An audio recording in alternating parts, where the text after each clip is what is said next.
Ableton just announced the next generation of their push and it looks incredible. It really feels like Ableton has been taking notes from every feature request we've seen online and they listened. But while they've added a lot of incredible features, I want to address some more difficult questions that they haven't talked about. And if you haven't seen the release video, I'll put the link in the description so you can watch that right after. But in short, Ableton has introduced the next generation of this push device, now featuring more hardware independent workflows and improved controls, a built-in audio interface, MIDI over USB, mini jacks, CV and gate, and much more. Plus, 2 new models are available, a standard push that comes with functions like the previous version with the new hardware I/O, and a standalone version with an onboard processor so that you can run Ableton Live internally. And naturally, a lot of you online are already wondering, can this replace my laptop? Does it run VSTs? And what about my Push 2? Well, since most of us are extremely curious about this new standalone version, I'm gonna do my best to answer questions about that. And if you wanna see more videos on the new Push, make sure you subscribe because we're getting a unit and you don't wanna miss what we're working on. Now, onto the questions. Is the standalone version battery powered?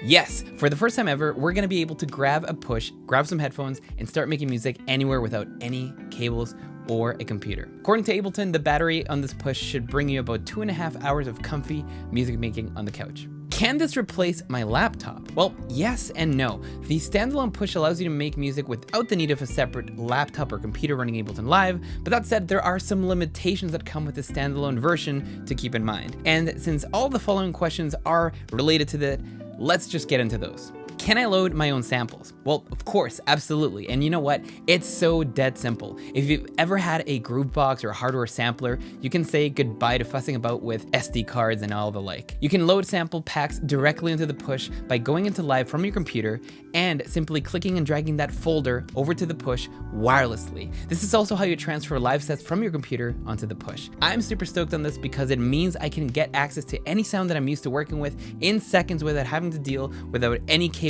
or hardware. Can it run VST plugins? So the elephant in the room.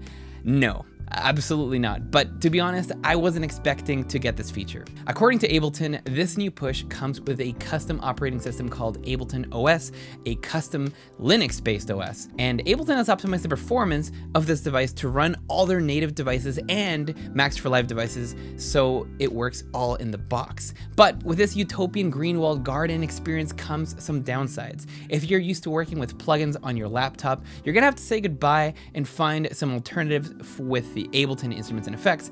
And if you're looking to transfer an existing set using plugins from your computer onto the Push, you'll have to freeze and flatten those tracks or simply replace the plugins before you can transfer that set. There are a couple other things to keep in mind when transferring projects, but I'll get to that later. It's not really related to plugins. Now, there is a lot more I could say about this topic, but I'll save that maybe for another video. What about my Push 2? Will we get any of these new features? Well, at this time, Ableton has not announced if they're going to be bringing any of the new visualizations over to Push 2. I have asked one of my Ableton reps, and it's one of those things that's still under wraps, but I do hope that we'll see some of the visual updates at least coming to Push 2. The vast majority of the new features for Push 3 are completely independent on the new hardware, and whether it be new hardware controls, onboard processing, or even hardware I/O, that's not really something that Ableton can deliver in terms of software to give the old Push the same functionality. That said, Ableton has had a great history of software support, even for the very first Push, making sure that it's still fully supported even on the latest version of Live today. And that came out 10 years ago. So I'm confident that Push 2 will continue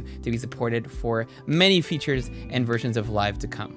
What about arrangement view? Well, another big question. Unfortunately, no. And to be honest, this was one that I was really hoping to see in this announcement. If you have an existing song in your arrangement that you'd like to send over to Push, you'll first have to send those clips over to session view in your project. And the best way to do that in a way that keeps everything intact is to consolidate each section of your arrangement to a new scene. But this leads to my next question. Can you export your songs from the standalone Push? This one is a yes and no, but it's something that we've already been able to do for a while. To export a song, all you have to do is set up a track to resample your master and perform your song in real time. I suspect more people will start using this feature as they start using the standalone Push as their main device for music making. But is this a deal breaker for you?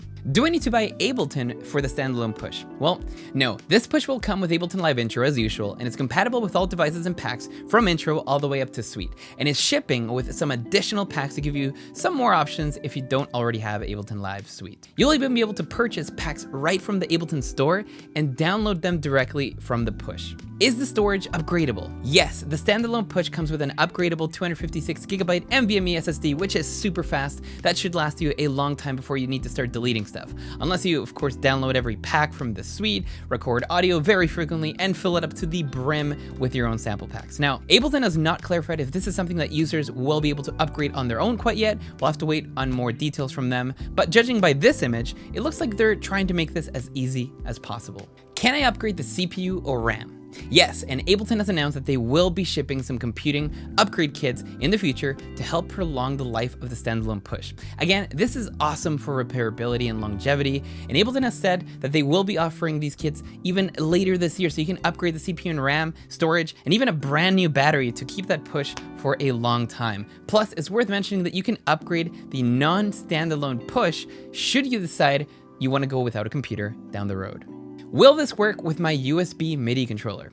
Yes, the idea is that you can plug and play any USB MIDI controller. Plus, it looks like you can create custom MIDI mappings with your computer and then continue using them using a remote control in the standalone mode. And as I'm editing this video, I just found out that natively supported control surfaces are supported in the standalone push, which is just amazing. Can I plug in my own audio interface?